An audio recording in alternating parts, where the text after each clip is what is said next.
Assalamualaikum warahmatullahi wabarakatuh. Para pendengar yang dihormati sekalian, seperti biasa kita bersama dalam slot guru dan pendidikan. Dan ini sebenarnya slot ke-14 tu. Ada kesilapan sikit kat situ. Dan kita telah bercakap panjang sebelum ini berkaitan dengan ciri-ciri pendidikan dalam Islam.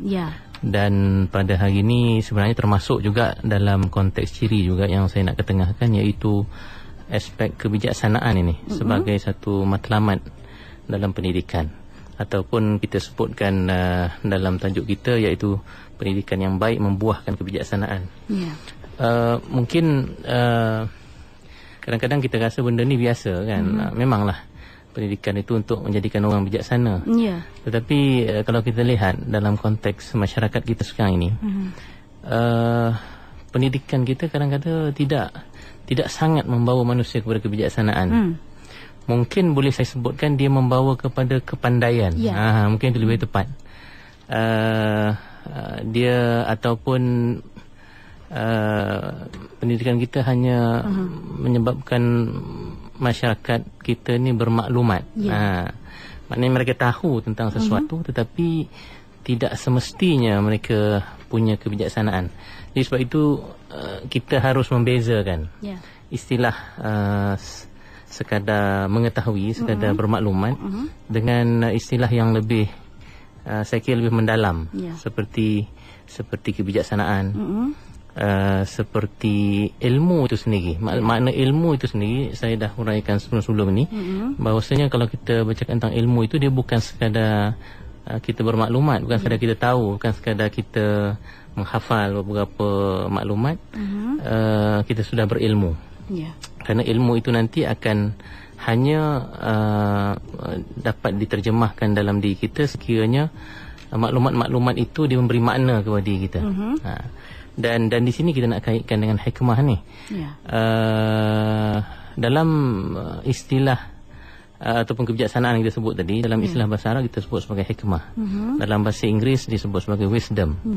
Dan kalau secara umum pun kalau kita kata orang itu bijaksana, di sana ada dia punya, orang kata apa, maksud yang lebih mendalam. Selalunya bukan sekadar dia tahu, tetapi dia cerdik, lebih lagi daripada cerdik. Sebab itu dalam bahasa Inggeris kalau kita kata a wise person, biasanya dia akan menghasilkan wisdom. Dia akan menghasilkan ilmu-ilmu yang membawa kepada kebahagiaan, membawa kepada fadilat-fadilat, kebaikan-kebaikan, kan. Dan sebab itu kalau kita lihat dalam Al-Quran, istilah hikmah ini cukup penting. Kerana dia digunakan dalam Al-Quran, dia digunakan dalam hadis, dia juga digunakan oleh ulama-ulama apabila menghuraikan tentang ilmu dan juga tentang pendidikan. Dalam Al-Quran misalnya disebut wa may yu'tal hikmata faqad utiya khairan katsira. Sesiapa yang diberikan hikmah, maka sesungguhnya dia telah diberikan khairan katsira, kebaikan yang amat banyak. Begitu cara Allah Subhanahu Wa Taala memberikan kebaikan. Salah satu bentuk kebaikan kepada manusia iaitu dengan memberikan kebijaksanaan. Sebab itu para rasul, tugas mereka antara lain ialah yang utama ialah untuk menyampaikan kitab dan hikmah, untuk mengajarkan kitab, iaitu wahyu yang diturunkan oleh Allah SWT kepada manusia, dan untuk mengajar manusia itu hikmah. Wa yu'allimuhumul kitaba wal hikmah. Para nabi itu tugas mereka dua. Satu, membawa risalah yang Tuhan berikan kepada mereka. Yang keduanya, mengajar hikmah. Ada ulama-ulama tafsir mengatakan hikmah itu bermaksud hadis ataupun kata-kata Nabi, tetapi ada juga pandangan ulama tafsir mengatakan hikmah itu kebijaksanaan yang kita maksudkan secara umum. Maksudnya Nabi-Nabi ini mengajar kebaikan, mengajar benda-benda yang baik, bagaimana cara untuk hidup dengan baik dan hidup dalam jalan yang akhirnya membawa kepada kebahagiaan atas dunia. Yang itu disebut sebagai kebijaksanaan ataupun hikmah. Dan sebab itulah hikmah ini, kebijaksanaan ini, dia amat rapat dikaitkan dengan dengan nabi-nabi. Ada satu kata-kata Arab yang terkenal, dia kata yamba'ul hikmah min mishkatin nubuwah. Terbitnya hikmah itu daripada sumber nubuwah. Maknanya bila kita bercakap tentang wisdom kan, ramai orang bercakap tentang kebaikan, sebenarnya dia punya sumber yang paling besar itu ialah nabi-nabi yang telah datang sejak dahulu lagi dihantar oleh Allah SWT mengajar manusia ni tentang kebaikan. Sebab itulah bila kita cakap tentang pendidikan ni, kita mahu pendidikan kita ni membawa kepada kebaikan ni, kebaikan kebijaksanaan yang dibawa oleh para nabi. Dan sebab itulah kita nak bezakan hari ni bila kita kata pendidikan, kita nak bezakan antara pendidikan yang hanya menghasilkan maklumat-maklumat dalam diri pelajar dan diri masyarakat dengan pendidikan yang benar-benar membawa kepada manfaat dan kebijaksanaan yang sebenar. Dan nak tengok model ni, kita tengok model Nabi lah kan. Model Nabi ni sebenarnya dia pendidik yang pertama. Dalam konteks agama lah, dia datang membawa nilai-nilai yang baik yang datang daripada kitab-kitab yang diturunkan oleh Tuhan, dan juga kebijaksanaan Nabi itu sendiri dapat menghasilkan virtues, fadilat-fadilat ataupun akhlak yang baik di kalangan masyarakat. Lihat saja bagaimana Rasulullah SAW, Nabi Muhammad SAW merubah misalnya orang Arab daripada mempunyai nilai-nilai akhlak yang buruk, membunuh anak perempuan misalnya, berperang sama sendiri, berpecah belah, mementingkan material sahaja. Akhirnya Nabi dapat merubah akhlak orang-orang Arab itu menjadi mereka yang mempunyai wisdom, mempunyai hikmah, mempunyai fadilah-fadilah, mempunyai makarimal akhlak, menjadi nilai-nilai akhlak yang baik. Jadi challenge kita hari ini ialah bagaimana kita nak memastikan pendidikan kita ni benar-benar membawa kepada kebijaksanaan. Tiap-tiap hari kita baca tentang kes-kes jenayah, kes-kes keruntuhan akhlak di kalangan masyarakat. So the big question yang kita nak tanyakan, what happened to our educational system kan? Kalau masih banyak perkara-perkara ni berlaku. Of course banyak dah pendidikan yang ada dalam negara kita ni menjadikan masyarakat kita baik, tetapi kita nak supaya dia menjadi lebih baik. Kita nak dia menjadi pendidikan yang sempurna, sebagaimana yang kita sebutkan tadi, bagaimana Rasulullah itu dia dapat merubah generasi sahabat misalnya, generasi yang selepasnya dan selepasnya itu menjadi satu generasi yang terbaik dari segi akhlaknya, dari segi fadilat-fadilat dan kebijaksanaan yang kita sebutkan tadi. Jadi itu yang kita maksudkan, tajuk kita pada hari ini, iaitu pendidikan yang baik itu seharusnya membuahkan kebijaksanaan. Dan salah satu daripada cerminan kebijaksanaan ini ialah peribadi yang mempunyai keseimbangan. Sebab itu kalau kita cakap tentang kebijaksanaan ni, dia berkait dengan salah satu daripada fakulti dalam diri kita, iaitu akal kita. Kan? Selalunya orang bijaksana ni berkait dengan akal, orang yang punya kepandaian akal lah, kan? Tapi kalau kita tengok perbahasan ulama-ulama kita dulu macam Imam Al-Ghazali, Ibn Sina juga ada membicarakan tentang persoalan ini, dan juga tokoh-tokoh pemikir kita.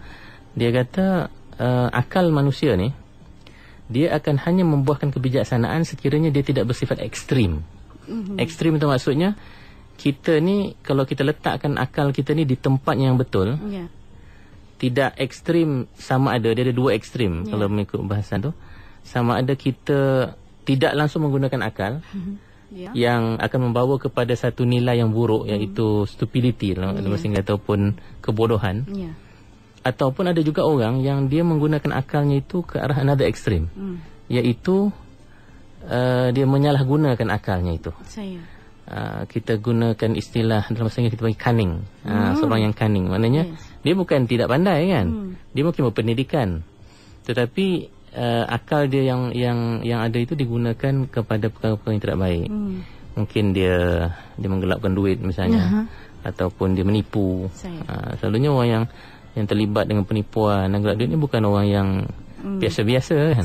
Orang yang berpendidikan. Betul. Tetapi pendidikan di situ bukan pendidikan dalam konteks kebijaksanaan, tapi pendidikan dalam konteks ekstrim. Sebab itu dalam konteks bijaksana ni sebenarnya kebijaksanaan ni hanya akan lahir sekiranya akal manusia itu diletakkan di tempatnya yang betul. Tidak ekstrim dan tidak mudah sebenarnya untuk bersifat tidak ekstrim ni. Seimbang. Sebab yang mudahnya jadi ekstrim. Kan? Sebab itu dalam masyarakat kita saya tengok ramai ni kita cenderung untuk ekstrim.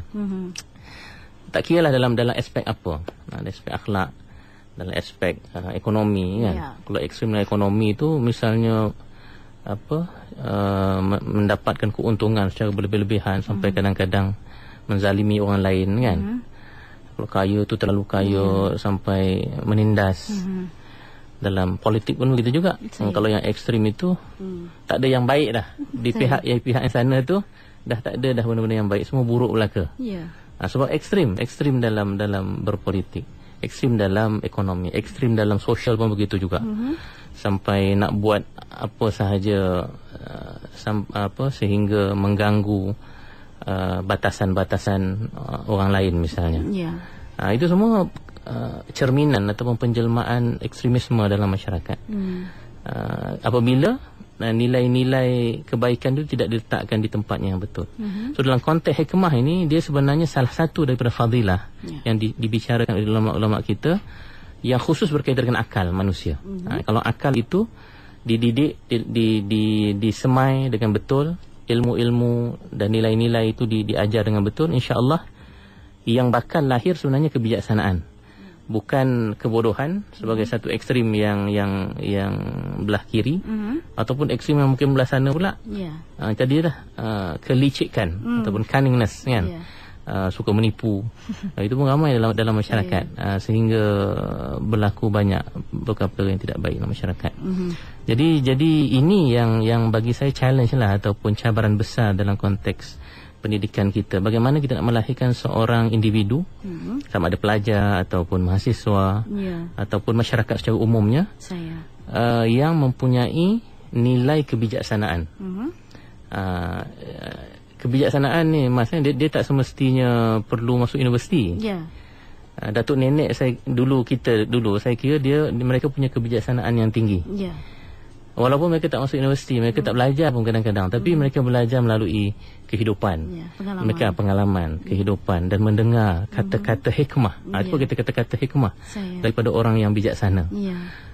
Dan mengamalkan. Kebijaksanaan ni juga terjelma apabila kita mengamalkan hikmah-hikmah yang ada, ataupun ilmu-ilmu yang ada dalam diri kita. Itulah gambaran kebijaksanaan yang sebenar. Sebab itu orang yang bijaksana ini, kalau dia berkata, kata-katanya itu tepat, kena, dan juga penuh dengan kebaikan.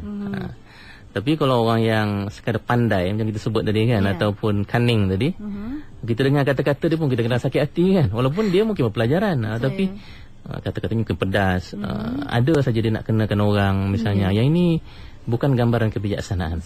Jadi sebab itu a wise person ni selalunya dia akan dihormati. Dia akan sentiasa memberikan nasihat-nasihat. Dia akan sentiasa mengeluarkan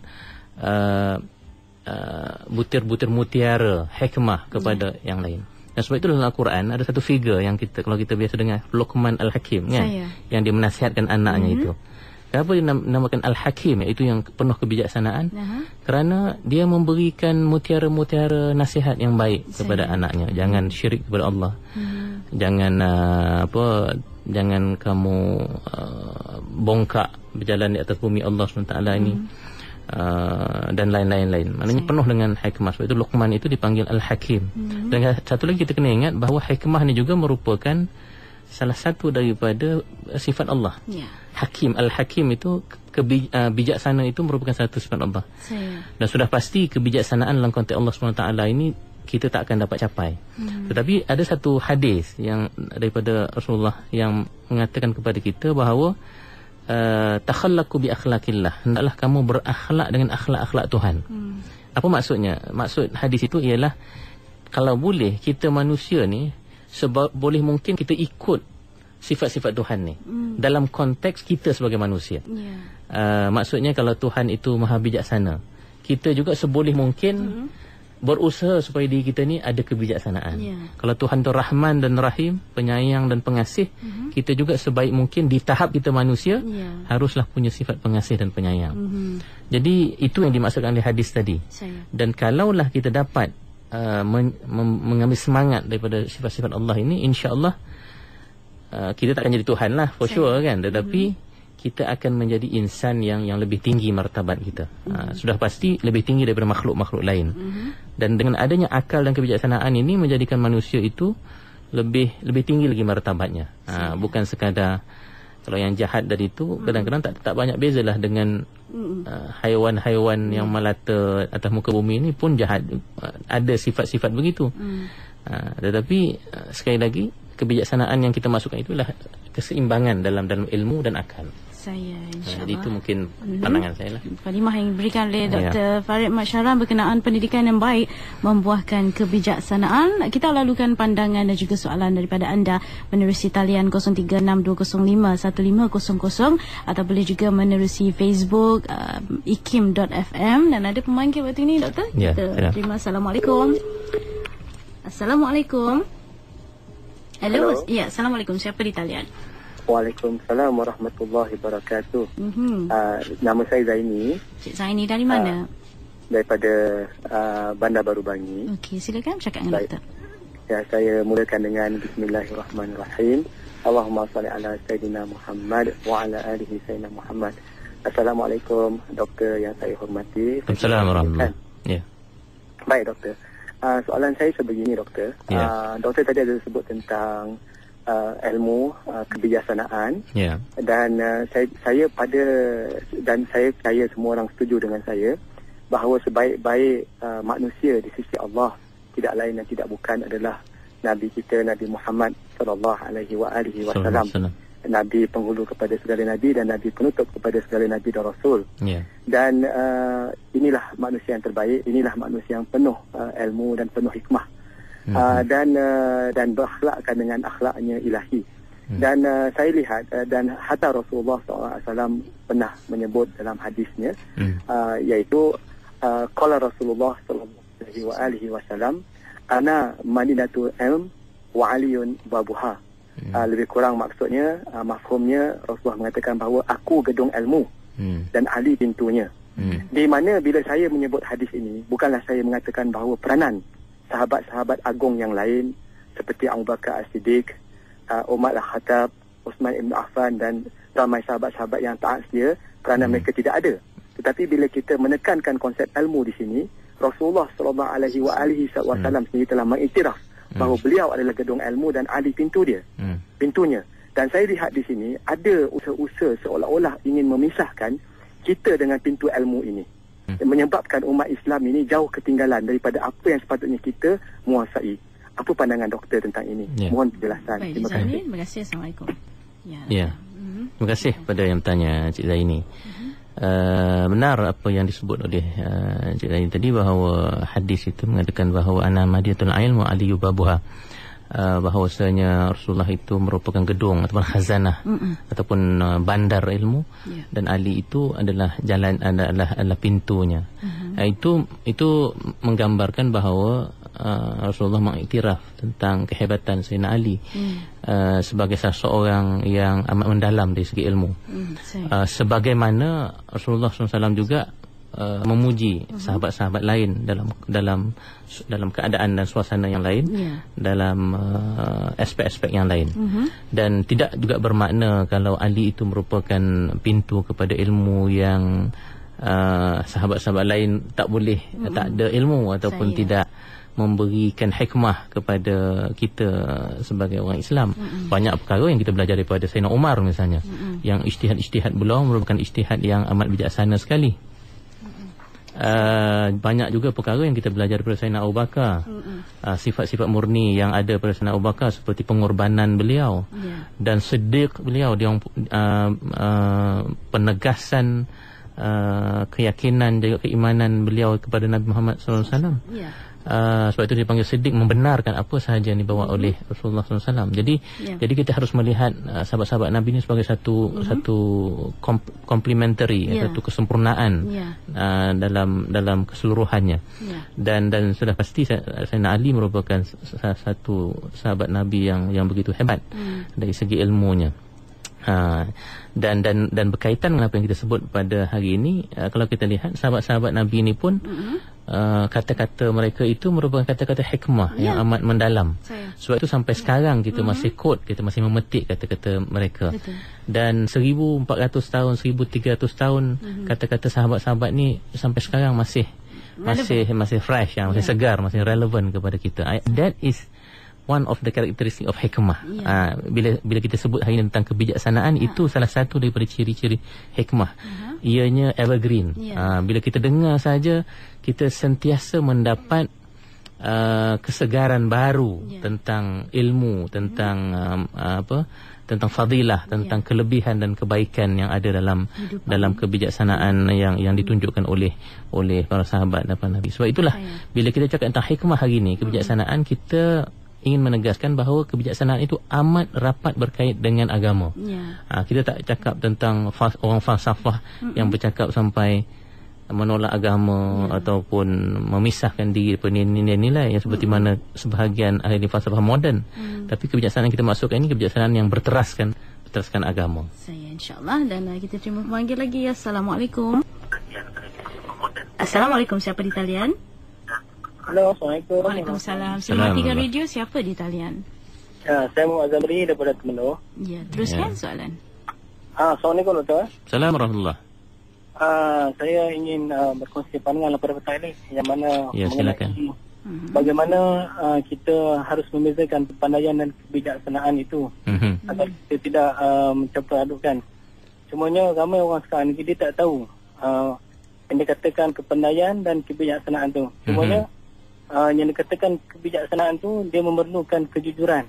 Daripada kejujuran tu barulah datangnya kebijaksanaan. Di mana yang Nabi kita Muhammad SAW memberitahu kepada Sayyidina Ali, berlakulah jujur kamu wahai Ali. Dia kata tidak memberi manfaat kamu di dunia ini, kerana dia akan memberi manfaat kamu di akhirat.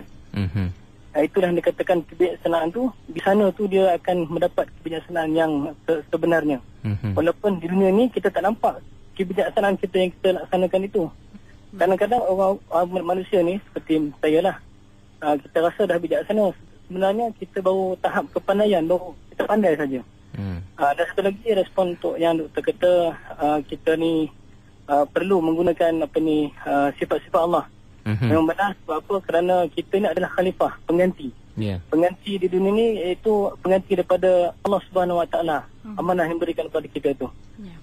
Cumanya langsung daripada respon saya, doktor, saya nak tanyakan soalan sikit lah mengenai yang dikatakan al-ilmu bil amali junun. Apa yang dikatakan ilmu tu? Yang jika tidak diamal, orang ni seperti orang gila. Wallahu a'lam. Terima kasih. Assalamualaikum. Terima kasih Encik Zamri. Membezakan, maknanya menghuraikan lebih lanjutlah apa yang kita dah sebutkan tadi, kepandaian dan kebijaksanaan. Bahawa kebijaksanaan itu dia berkait dengan keikhlasan. Saya ingat betul itu tepat. Kenapa? Sebab itu tadi kita sebut bahawa orang yang licik itu, yang cunning tu, yang suka menipu, mereka ini mungkin ada kepandaian tetapi disebabkan tidak ada keikhlasan. Tidak ada keikhlasan terhadap ilmu, tidak ada amanah terhadap ilmu, maka yang lahir dalam diri dia bukan kebijaksanaan tetapi kejahatan, kerosakan, kelicikan, benda-benda yang akhirnya merosakkan manusia dan masyarakat. Sebab itu kalau boleh saya jelaskan lagi tentang kebijaksanaan ni. Para ulama dan juga pemikir Islam bila dia tentang hikmah ni, dia cakap bahawa hikmah ini ialah ilmu tentang letak duduk segala sesuatu di tempatnya yang betul. Maksudnya misal kita bagi contoh, kita tahu tentang ibu ayah, siapa dia, ibu ayah ni dalam kehidupan kita, dan kita tahu tempatnya di mana.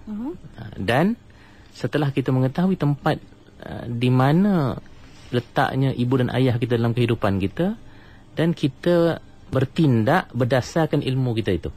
Misalnya kalau ibu ayah itu seorang yang telah memberikan kita jasa, menjaga kita sejak kecil, maka what follows is that we have to respect them. Kita kena menghormati mereka.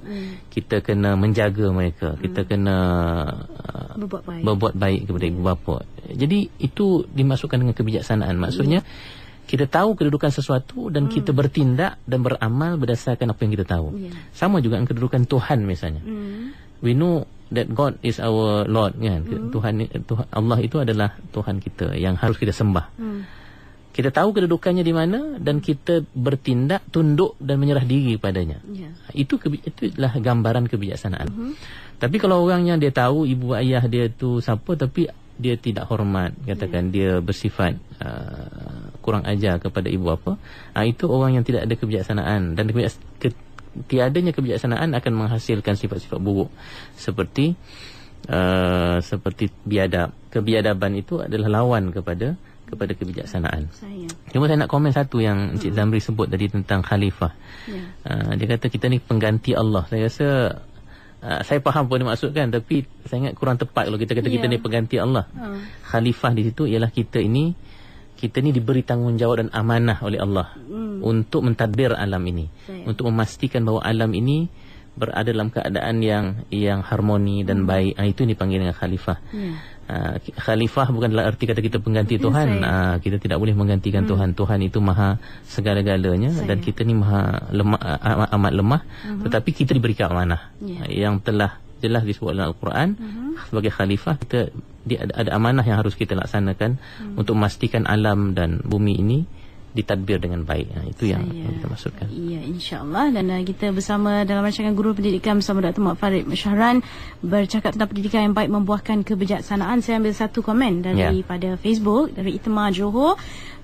Cikgu Ismail bin Ali dari Pontian ingin ruang pencerahan terhadap soalan, iaitu komen Doktor, konsep bijaksana yang boleh dikaitkan dengan persepsi melihat konsep hidup di dunia dan di akhirat. Realitinya ramai mementingkan dunia dengan mengabaikan akhirat. Minta komen Doktor tentang tips untuk membuahkan kebijaksanaan dalam melihat tasawur hidup. Orang yang cerdik adalah orang yang banyak mengingati mati. Itu katanya. Betul. Sebab itu tadi saya sebut bahawa kebijaksanaan ni teras dia mesti agama. Bukan makna orang bijaksana orang yang dia boleh cakap apa yang dia nak, kan, sebab dia dah sampai level very wise, kan. Jadi sampai kata-katanya itu mungkin bercanggahan dengan nilai-nilai yang baik ataupun nilai keagamaan. Itu bukan yang kita maksudkan dengan kebijaksanaan. Dan menarik juga bila kita tengok istilah bijaksana tu. Orang selalu sebut kan bijaksana bukan sekadar bijak sini, kan. Mungkin sana yang dimasukkan itu jauh. Pandangannya itu jauh.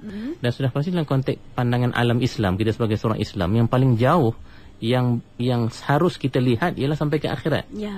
Itu jauhnya pandangan alam seorang Muslim. So we are indeed very futuristic, kan? Sebagai seorang Islam kita harus bersifat futuristic. Dan futuristic kita ni bukan sekadar kita memikir 20 tahun akan datang, kita memikirkan apa pencen nanti, aku punya simpanan cukup ke tidak. That is one aspect of futuristic. Tapi futuristic dalam konteks orang Islam ni, dia harus melihat sampai ke akhirat. Walaupun akhirat itu jauh. Akhirat itu nama pun akhir, di akhir sekali. Dia datang di peringkat akhir kehidupan kita. Kehidupan kita yang awal ni dia panggil dunia. Dan dunia ni menariknya dalam bahasa Arab bermaksud yang dekat. Benda yang dekat dengan kita. Dan fitrah manusia ni dia memang suka benda yang dekat. Benda yang depan mata dia. Dia tak nampak benda yang jauh. Dia selalu lupa benda yang jauh. Dan Al-Quran selalu mengingatkan kita, walal akhiratu khairul laka minal ula. Yang akhir itu lebih baik daripada yang awal, ula. Maksudnya akhirat itu jauh lebih baik daripada dunia ini. Sebab kita selalu lupa. Dan kebijaksanaan ini dia harus dikaitkan dengan vision yang jauh yang kita maksudkan ini. Maksudnya dalam Islam, orang yang bijaksana adalah orang yang ada vision agama. Dia harus lihat jauh. Dia punya ukhrawi, punya aspek dalam diri dia. Bukan sekadar duniawi saja, bukan sekadar fikir aku nak hidup apa macam mana dalam dunia ni, tetapi juga apa yang akan kita dapat tuai di akhirat nanti. Kalau tak buat apa-apa di dunia, macam mana kita nak tuai apa di akhirat nanti, kan? Jadi dia harus melihat kedua-dua itu dalam satu kaitan dan satu pandangan yang luas. Saya ingat itulah cara kita melihat. Kalau nak dapatkan pandangan kebijaksanaan itu, agama itu mesti menjadi trust. Nilai-nilai keadaan itu mesti menjadi trust dalam kehidupan kita. Kita nak tanya bagaimana cara pendidikan yang boleh membentuk nilai kebijaksanaan Dr. sebutkan, tapi kita ambil seorang lagi mana. Doktor. Assalamualaikum. Waalaikumsalam warahmatullahi wabarakatuh. Ya, siapa di talian? Ya, betul. Siapa di talian? Ya, Bimanan daripada Pulau Pilah. Nak tanya sikit, Doktor. Sebenarnya Selamat Raya, maaf saya batin. Sebenarnya hikmah ni dapat daripada mana? Adakah kita berdepan dengan guru atau dengan kitab ataupun apa-apa dia? Sedangkan kalau tak salah saya dalam Quran Allah kata bermujahadah walladzina jahadu kan, bermujahadah benar-benar mujahadah, Allah buka jalan. Adakah jalan tu jalan satu daripada jalan-jalan untuk dapat hikmah? Jazakallah khairan. Terima kasih. Okey. Hikmah ini dia boleh datang daripada dua sumber. Paling kurang sebagai seorang Islam, hikmah ini dia boleh datang daripada dua sumber. Dan nabi-nabi pun dapat daripada sumber yang sama juga. Satu, Alkitab. Sebab itu nabi ini dia membawa kitab yang Tuhan berikan kepada mereka untuk disampaikan, dan akal yang diberikan oleh Allah Taala kepada kita. Sebab itulah saya sebutkan tadi bahawa hikmah ini ataupun kebijaksanaan ini dia merupakan salah satu fadilah ataupun virtue yang lahir daripada akal yang sihat. Dan kita tak boleh ketepikan sebab saya tengok ada kecenderungan masyarakat kita sekarang jangan guna akal sebab kita orang Islam, kita kena guna Quran. Seolah-olah dia pisahkan antara peranan akal dengan peranan Al-Quran. Sedangkan Nabi sendiri saya sebut tadi, tugasnya ialah wa yu'allimuhumul kitaba wal hikmah. Nabi itu mengajarkan kita dua benda. Satunya kitab yang wahyu yang Tuhan turun kepada kita, satu lagi hikmah. Hikmah ni datang antara lain daripada kebijaksanaan akal manusia. Dan dalam Islam akal ni bukan satu benda yang buruk, Mas. Sebab akal yang baik ialah fitrah yang Tuhan letakkan dalam diri kita, yang akhirnya akan membawa kepada nilai-nilai yang baik.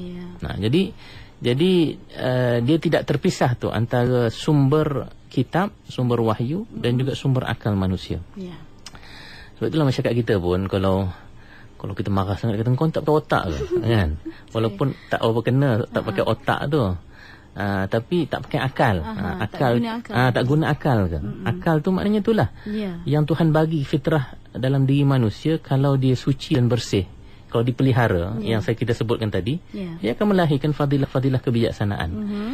Kita akan melihat sesuatu itu dengan penuh neraca kebaikan. Kita akan bercakap pun kata-kata kita penuh dengan kata-kata yang baik. Itu kita panggil kata-kata hikmah tu. Datang daripada nilai kebijaksanaan dari akal yang sihat. Jadi kalau nak tanya tentang sumber, kalau baca kitab pun dapat juga hikmah, kerana kitab-kitab yang diajar oleh ulama-ulama ni datang daripada dua sumber tadi. Satu, wahyu yang Tuhan berikan, hadis-hadis Nabi, dan juga akal manusia.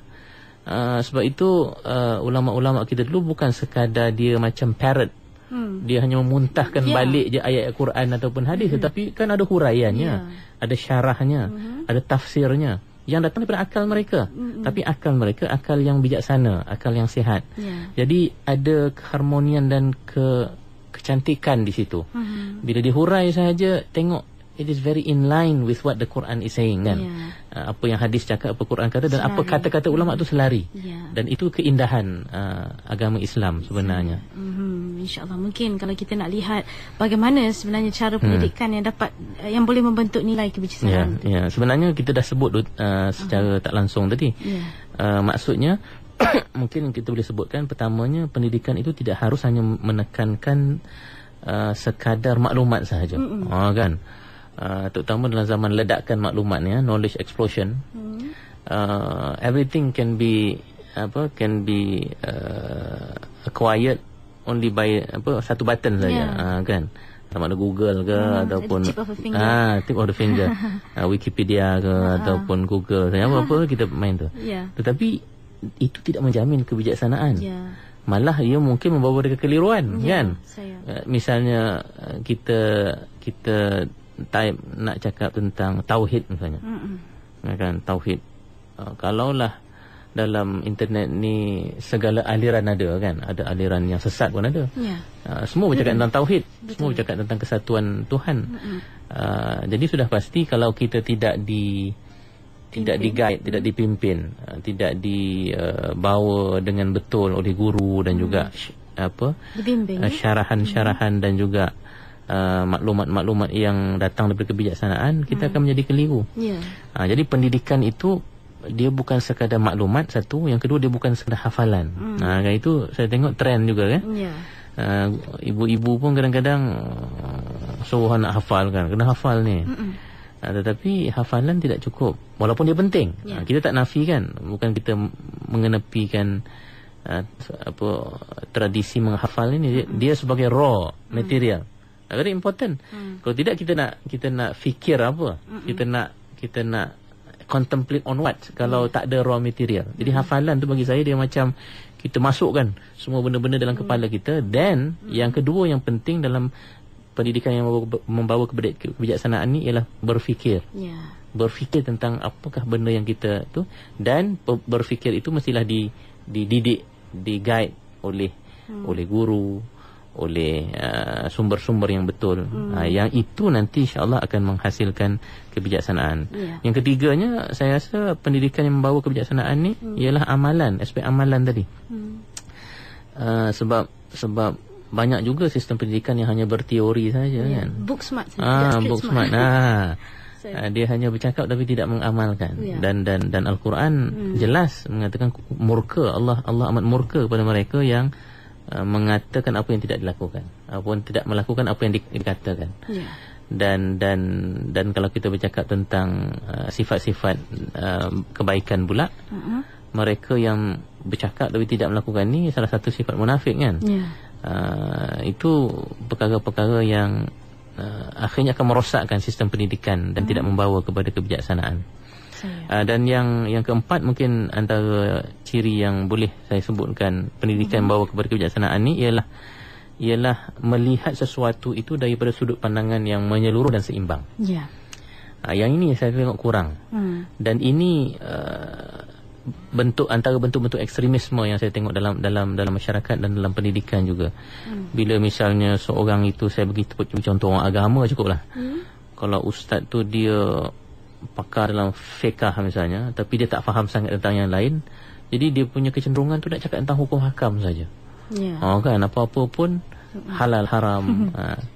Sedangkan agama itu ada hukum hakamnya, ada akhlaknya, ada akidahnya. Kan dia tiga-tiga tu sebenarnya satu gabungan. Begitu juga kalau yang hanya menekankan tentang akidah saja tetapi tidak bercakap tentang hukum hakam pun tak boleh juga. Atau bercakap tentang tasawuf tapi tidak bercakap tentang syariah. Jadi sebenarnya keseimbangan itu berlaku sekiranya we have an eagle view. Eagle view kan, maknanya kan helang ni dia lihat daripada jauh, jadi dia nampak keseluruhannya. Jadi kalau belalang misalnya, dia hanya duduk dekat rumput tu, dia nampak hijau rumput tu saja, tapi dia tak nampak seperti helang. Sebab itu pandangan helang ni cukup penting. Kalau kita nampak kita cepat jenis ekstrim ataupun cepat marah ke apa, kita akan cepat-cepat melihat sesuatu itu daripada sudutnya yang luas. Mungkin aku ni melihat dari sudut ini saja, kita tak nampak yang lain. Jadi kebijaksanaan antara lain diwarnai dengan pandangan yang menyeluruh. InsyaAllah. Dan kita nak terima pemanggil lagi waktu ini. Assalamualaikum. Kebijaksanaan antara lain. Assalamualaikum. Siapa di talian? Belum bersedia, saya matikan radio ya. 0362051500. Assalamualaikum. Sila matikan radio. Assalamualaikum. Siapa di talian? Waalaikumsalam. Siapa di talian? Saya.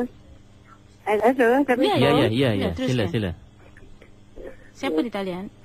Saya Cik Salma. Dari mana tu? Dari Kota Baru. Okey, teruskan. Saya nak tanya, manusia ni dah ada akal, dah ada fikiran semua kan? Tapi macam mana kita nak nasihat dia dengan perangai dia dengan apa ni? Dengan ibu bapa dia kasari ibu bapa dia, apa semua membuat apa ni, membuat kasari ibu bapa dia, pukul ibu dia, semua. Macam mana kita nak nasihati dia? Dia tu bukan kata tak pandai. Pandai, budak berakal, budak berilmu. Tapi macam mana kita nak nasihati dia? Mendidik akal pula. Selalu mendidik nafsu lah tu. Itu poin kita tadi. Bila kita kata kebijaksanaan ni, dia bukan bukan sekadar pandai. Kerana kepandaian itu dia sempit. Dia hanya kita tahu satu benda. Sebab itu dulu kalau orang Melayu kita kalau pandai buat besi ni, dia panggil pandai besi. Mungkin Mas tak sampai zaman tu kot. Awal zaman dulu kalau panggil pandai besi tu maknanya macam engineer lah.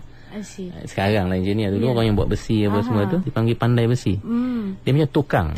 Tukang. Kan tukang ni dia punya knowledge itu, dia punya ilmu tu dia bukanlah sempit tapi dia fokus, very focus, specialize sekarang ni termnya specialize. Tapi bila specialization, too much specialization akan bawa kita kepada penyempitan dari segi melihat tu, sebab kita tak nampak eagle view tadi.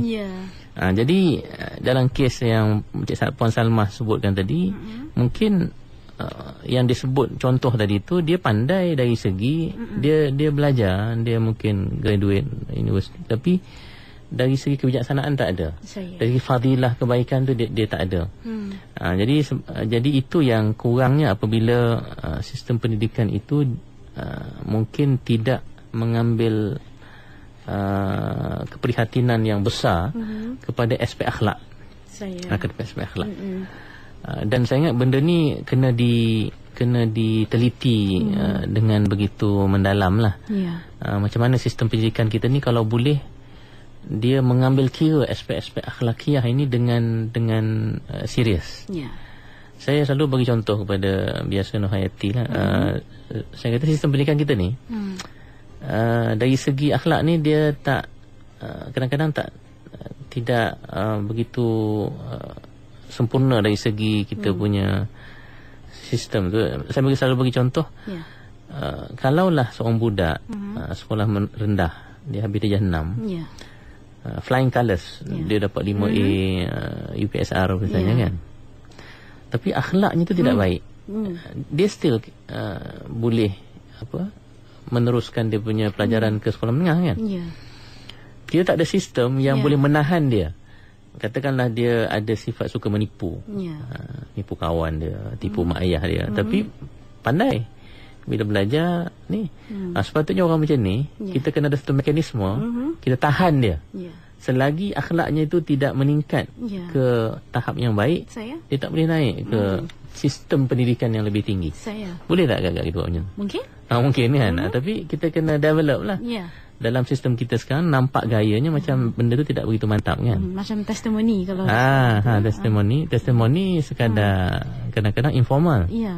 Dalam sistem peperiksaan, penilaian, sistem penilaian, bukan peperiksaan, penilaian.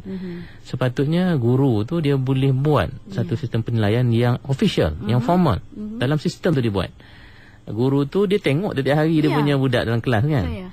Dia kata si A ni tak boleh naik sebab saya selalu tengok dia akhlaknya tidak baik. Kita kena tahan dia supaya dia baiki dari segi akhlak. Kemudian kalau akhlaknya dah okey apa semua kita naik kan. Kalau ada dalam sistem kita, saya rasa mungkin kes yang Puan Salmah sebut nanti ni akan berkurang dan mungkin tak akan berlaku. Orang yang ada mungkin pendidikan tinggi tapi masih memukul mak ayah dia, kasar kepada orang. Yang ini kita tak panggil orang yang berani tapi orang yang buas. Sebab ada satu lagi virtue yang saya nak kaitkan dengan hikmah ni, yang ulama-ulama kita juga menyebut, iaitu virtue dipanggil syaja'ah, courage. Sebab courage ni biasanya, keberanian ni selalunya dikaitkan dengan orang yang kuat kan. Tapi kalau orang yang sekadar kuat, ganas, pukul mak ayah ni, kita tak panggil orang yang berani. Kita panggil orang yang ganas atau membuas. Orang yang berani ni ialah sifat marahnya itu diletakkan di tempatnya yang betul. Sebagaimana hikmah tadi, akalnya itu diletakkan di tempatnya yang betul. Dalam konteks keberanian, sifat marahnya itu diletakkan. Kalau time dia kena marah, dia marah. Tapi kalau time dia tak sepatutnya marah, dia tak boleh marah. Contohnya apa? Kalau time pergi jihad ke apa semua, orang yang macam ni, orang yang pukul mak ayah ni, patutnya kita ketengahkan dalam pergi perang ke ataupun pergi mempertahankan agama. Sebab dia memang suka memukul orang. Pukullah orang yang sepatutnya pemusuh ke apa, suruh dia pegang senjata ke kan, mempertahankan agama dan negara ke. Tapi dia silap dari segi tu, dia memukul orang lain. Jadi di sini nilai itu harus dilihat balik kan. Sebab saya tengok aspek moral dan ethics ini dia kadang-kadang tidak diformalisekan dalam sistem pendidikan. Mungkin alasan saya tengok selalunya yang buat polisi pendidikan ataupun guru-guru, dia kata sebab kita susah nak nilai dari segi akhlak ni. Kalau akal senang, kognitif, it's quite easy sebab kita buat je peperiksaan. Bila dia dapat A, dia boleh jawab, dia faham maksudnya. Tapi kalau dia tak amalkan, itu that's satu benda yang besar dalam agama. Kalau dia terfaham tapi dia tak amalkan. Tapi kita ada tak sistem evaluasi ataupun sistem assessment, penilaian yang boleh cater masalah itu. Ini mungkin guru-guru kena bincang ataupun polisi pendidikan kena bincang. InsyaAllah kita lihat nanti bagaimana mungkin purpose of pendidikan tu bukan sekadar untuk lulus periksa. Lebih daripada itu insyaAllah. Dan itu yang kita masukkan kebijaksanaan itu. Dia mesti mengambil kira aspek agama dan akhlak. Penghujungnya menggunakan akal dan ilmu dengan cara yang sepatutnya. Doktor, di waktu yang singkat dah sampai ke penghujung, kita mungkin nak berikan kesimpulan. Hari ini kita menekankan tentang aspek kebijaksanaan lah, sebagai matlamat pendidikan. Maksudnya pendidikan itu harus akhirnya dapat membuahkan kebijaksanaan. Tapi kita kita sudah takrifkan apa yang kita masukkan kebijaksanaan. Kita dah katakan bahawa kebijaksanaan itu berkaitan dengan agama, berkaitan dengan nilai-nilai yang baik. Dia ada ciri-ciri keseimbangan. Dia ada ciri-ciri mengamalkan apa yang dia belajar dan dia ketahui. Dan dia ada sifat futuristik. Dia melihat itu jauh dan juga luas. Dia melihat sesuatu itu dalam jangka yang panjang. Dalam konteks Islam ni, akhirat itu harus menjadi keutamaan dalam melihat sesuatu. Dan yang keduanya, melihat daripada sudut-sudut yang pelbagai, bukan hanya sudut yang sempit sahaja. Itu aspek-aspek yang akan menghasilkan kebijaksanaan.